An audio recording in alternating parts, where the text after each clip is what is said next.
Hey, Stoney here with another game of Mechabellum. Now, some games, Mechabellum, you just don't really win until you have reached that final composition, and this is one of those games. At the bottom here, we have Mechabellum playing as a supply specialist, and he's up against Jeremiah playing as a typhoon specialist. I believe Mechabellum is around 2,000 and Jeremiah is about 2,200. All right, to start off, we have sledgehammers, arc lights, and marksman. This is one of my favorite compositions. So instead of getting chaff, you simply just get 2 marksmen, or in the other case of having 3 marksmen, 2 sledge, you just get 2 arc lights. The idea is just to let your sledgehammer beat the chaff for the first round. Your opponent currently has tarantula, which means they are slightly better than in chaff clear, but he doesn't, and he has 3 marksmen, which means you're not going to win in the HP war, right? So you definitely need to put in some damage. All right, it looks like a pretty good tower timing here for our red player. But we have a counter timing with the arc light, and the arc light might just be able to pick up one of these marksmen, and indeed he does.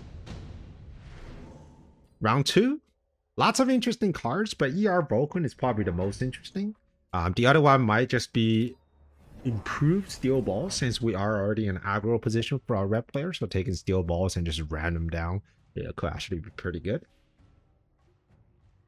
All right, ER Vulcan is taken. Now keep in mind that the ER Vulcan does not have any damage increase, so it's not as OP as it was a couple months ago, where it had the, I think it was a 50% damage increase on top of the range. It was ridiculous.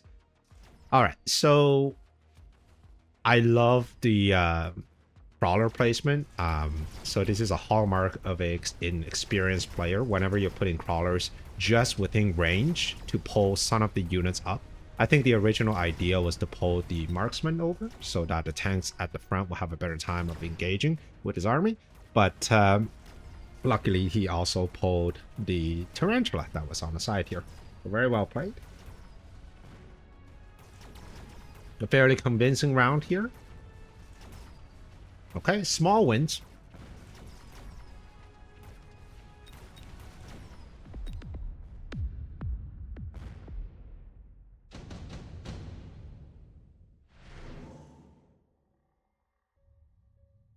All right, we're gonna unit drop. I think Stormcaller might be interesting.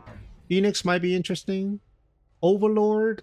You know what? These are all pretty good units. I think the only unit that wasn't that interesting was the Wraith, since both players already have marksmen, so the Wraith might not be as useful. So our red player took the level 3 Phoenix, trying to capitalize on the lack of chaff. And I believe Mechabellum took the Stormcaller and just sold it off, because I see Stormcaller unlocked here. And instead he used the money for a extended range Vulcan. Still nothing at the front, which means these Phoenixes are just going to pick off the arc light and the tank before anything even happens. And that's really bad for our blue player. Now, luckily, one of the marksmen did decide to lock onto the Phoenix first, so that was a very good shot. But it doesn't look like it's able to defend on this side. There's no chaff clear whatsoever. And his Vulcan has been stuck on the tarantula for the longest time.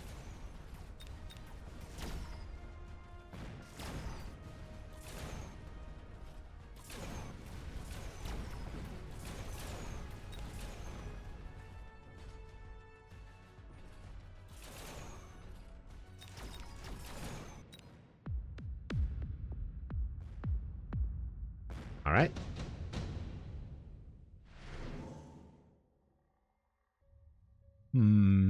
You could go improve overlords, but it does take time to kind of get things together.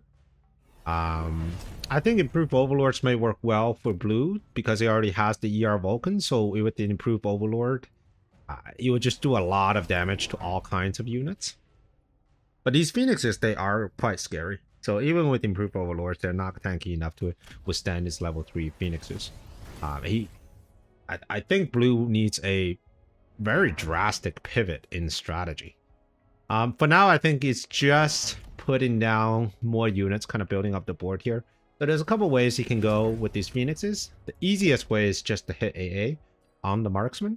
They were already locking onto the Phoenixes last round, so just take AA, and I think the Phoenix themselves, right now they're right behind the Tarantula. So with AA, you can actually lock onto them very fast.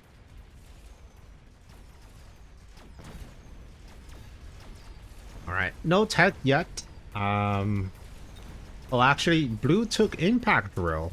Interesting. I think the reason it took impact drill is because Jeremiah put 2 arc lights on the flank here to defend against the crawlers, and blue thought that impact drill might be enough to kind of break through the arc light.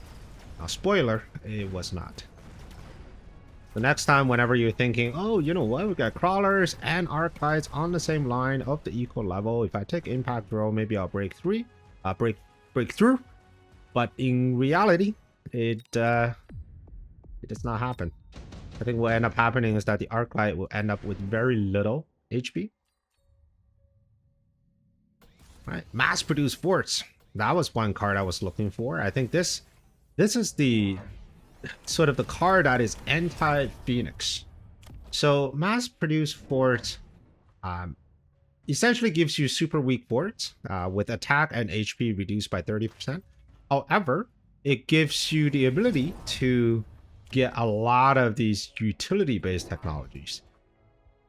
Since these forts are essentially glorified sentry turrets, they just sit around, they make shoot missiles at Phoenixes, and then later on, if you want, you can also take barrier, because the mass-produced card does not affect your technology. So you essentially get cheap forts for 300 supplies a pop with a lot of technology and all the good stuff equipped on it. All right, 2 forts. Field maintenance taking on the Tarantula, and that's proving to be very difficult to deal with right now.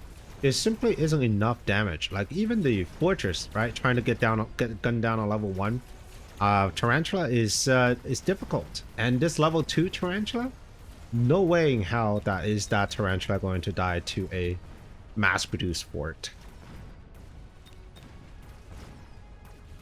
All right, looks like it's going to be another round for Jeremiah, and so far he's been winning 4 out of 5 rounds. All right, getting to round 6 here.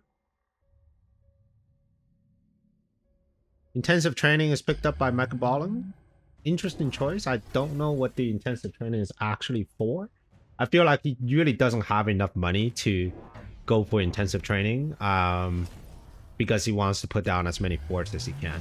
Second technology gets picked, and that's indeed going to be shield, and that gives 40,000 shields for every fort.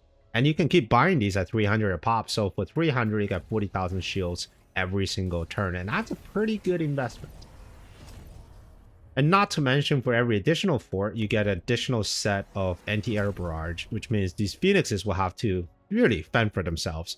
Right now, it looks like Jeremiah is just slightly invested into these Phoenixes, giving them energy shields, so allowing them to withstand the AA barrage a little bit longer. But it doesn't help as much, right? It allows it to withstand like maybe 1 more barrage.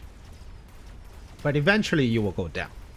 And since it is mass-produced forts, there's no question that Mechabellum is going to add even more forts to take advantage of both the shield and the AA.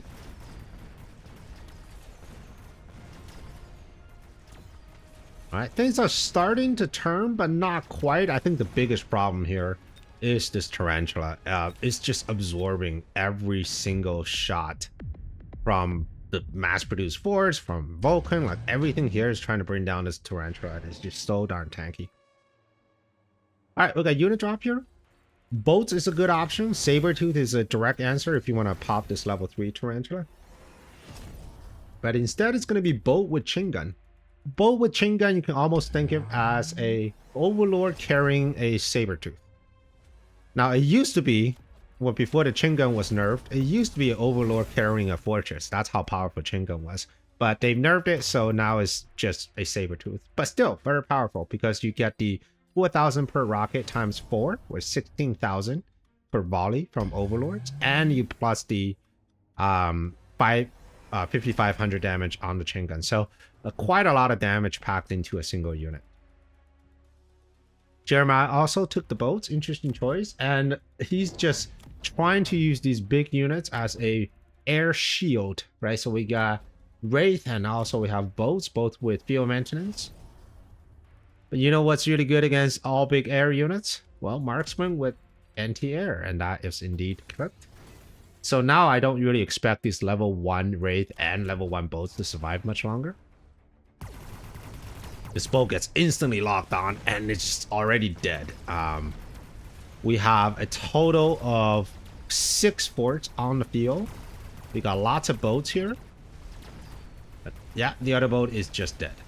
This level 3 Tarantula is still proving to be a little tricky, but I think the boat should be able to bring it down. There it is. Alright, and with the boats down, I mean, all there's left are Phoenixes, and the Phoenixes themselves do not have enough DPS to deal with forts, even if they're mass-produced. So all of a sudden, the board has turned in Mechabellum's favor.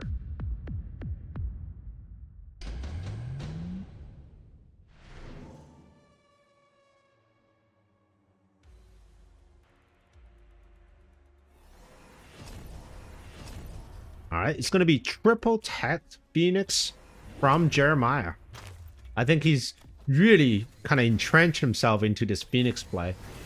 Charge shot can be good. I mean, charge shot on a level 4 Phoenix does 34,000 damage per bird. And he times that by 2, and that's what? You're one-shotting level 2 fortresses? I mean, you're essentially one-shotting everything here. Like, this unit here, level 4 Phoenix, it kills anything that they even look at. That's how powerful they are.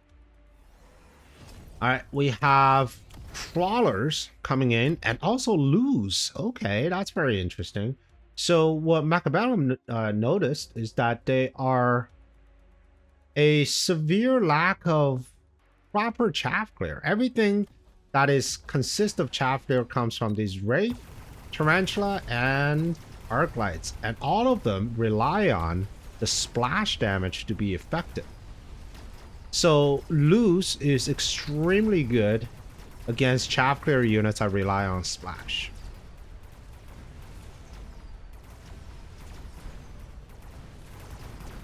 Alright, there goes all of the chaff clear.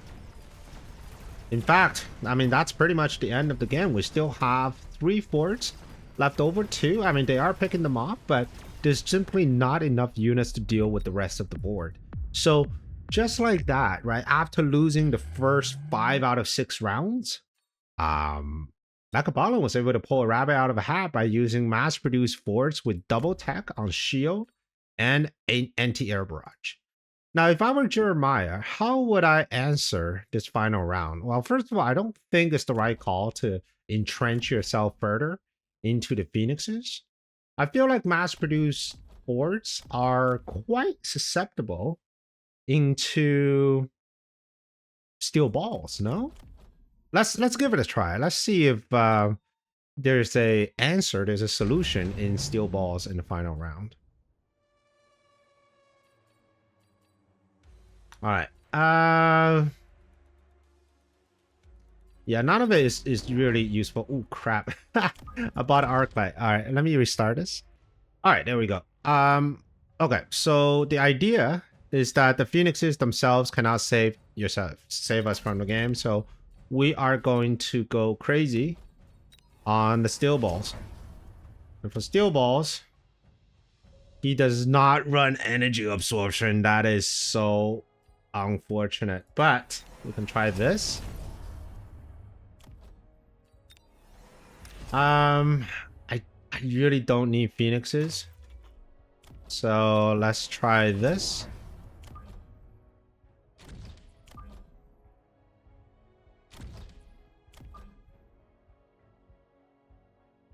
And with these guys, I do want to see here. I do prefer you guys to get to tower. And that's pretty much all I can afford.